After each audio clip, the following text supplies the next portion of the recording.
I really like the first episode of your podcast where you actually interview your wife Emma, and it's a really interesting sort of dynamic on there because it's about your father, but it's about her perspective of it. Because obviously, it's in that situation, the focus is on the son, but of course she's also just lost someone as well.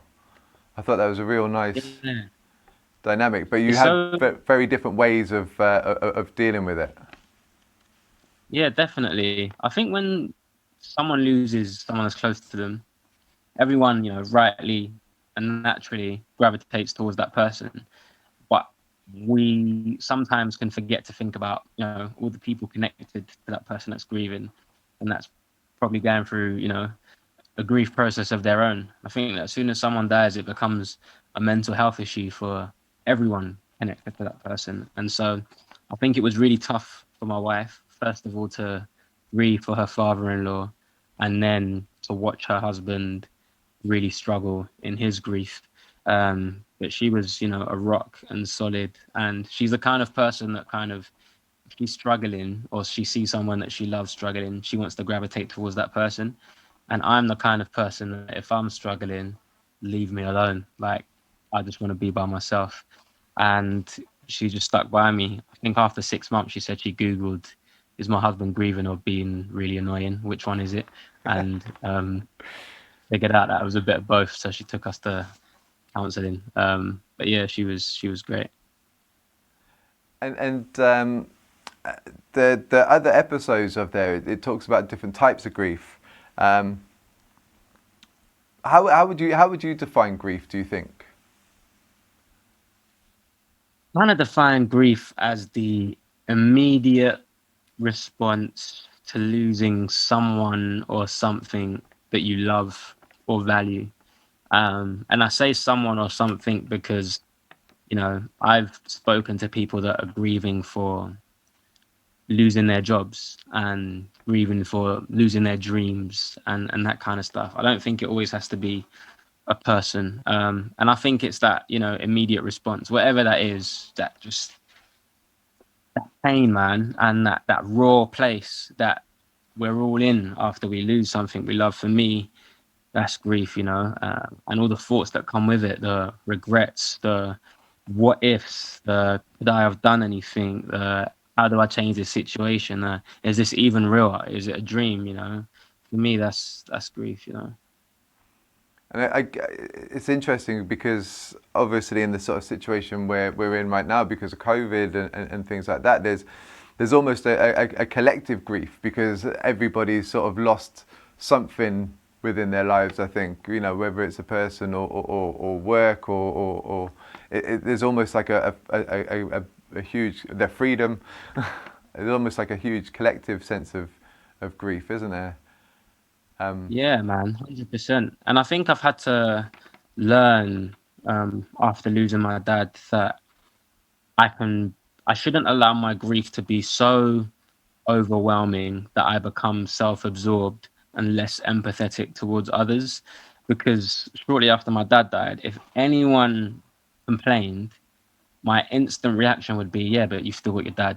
Yeah, you lost your job, but it's not as bad as me because, but actually, whatever we're grieving, we're completely entitled to grieve for that thing if it meant enough to us. And so, yeah, I think I've become way more empathetic to the fact that we can experience grief in loads of different ways, and one is not more important than the other. you think you become more empathetic through grief, through grieving?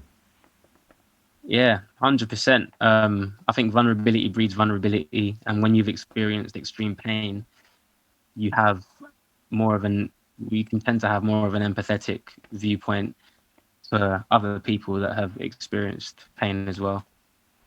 Do you think there's other things that you've gained from grief from going through that process? Do you think what else do you think you might have gained through that? Um, yeah, I think I've gained a few things. I think I've gained a bit of fearlessness. I was privileged enough to see my dad's body just after he had passed, and he was 58 years old. And I just remember looking at him and being sad because it felt like all he did was for 58 years was work, and he never got to enjoy the fruits of his labor. And so with losing him, I think I gained fearlessness of, I'm not going to allow his hard work to be in vain. I'm going to, you know, be the fruit of his labor. I'm going to make the most of my life. And I lost a lot of fear. And I think I just kind of go for things now because I've realized that life is fragile, you know. It's a good kind of takeaway, I think. I mean, I think there's a quote in your book. It says, "Grief doesn't change you; it reveals you." I really like that quote. Yeah, Um, yeah, for sure. I think, you know, in my grief process, I started to become more of an angry person. I started to drink alcohol a lot more than, you know, was a healthy amount. And a lot of my friends would say, "Oh, you're acting really out of character." I just kind of thought about it, and I thought, well, it's easy to, you know, not be angry and not drink loads if life is amazing. And my life has been, you know, very blessed.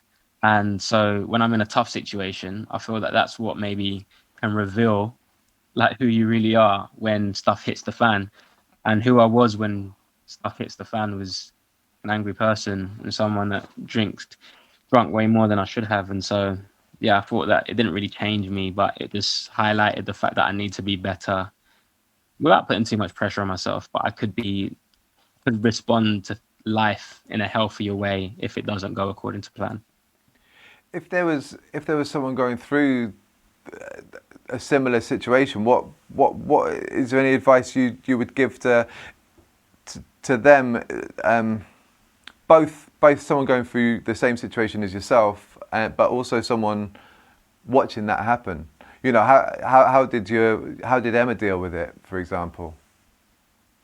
Yeah, that's a great question. I mean, the first thing I'd say is I'm not a mental health expert, and there's not this kind of 10-point plan on how to do things. But I think what I find helpful is allowing yourself to feel all the things. So if you wake up and you're happy and joyful, embrace that feeling. Don't feel guilty and don't think, well, I've just lost a loved one. Why am I happy? Like that's, you know, don't feel guilty about it. Embrace it. And if the next day you wake up and you're sad and you're in tears, don't, you know, try and squash that. Embrace that too. Because a lot of the times being in tears and after I feel this freedom that I hadn't felt for a long time because I've got everything out, you know. The number one thing I'd say is to try not to squash your feelings, but to just embrace and feel all the things. And I guess the second thing I'd say is, you know, one of my friends was murdered on the estate when I was 15 years old, and I just suppressed it. But it ended up coming out in a counseling session 10 years later, and it was a way bigger thing to deal with because all that trauma had just built up for 10 years. And so I'd say to look after the puddles before they turn into floods. And if you feel like you're struggling, like be sensitive to that and try your best to equip yourself with the tools to deal with that thing in that moment. Because if you don't and you suppress it, you know, I found my personal experience was that it just came out later in a way more explosive and angry and unhealthy way. So yeah, just look after those puddles before they turn into floods.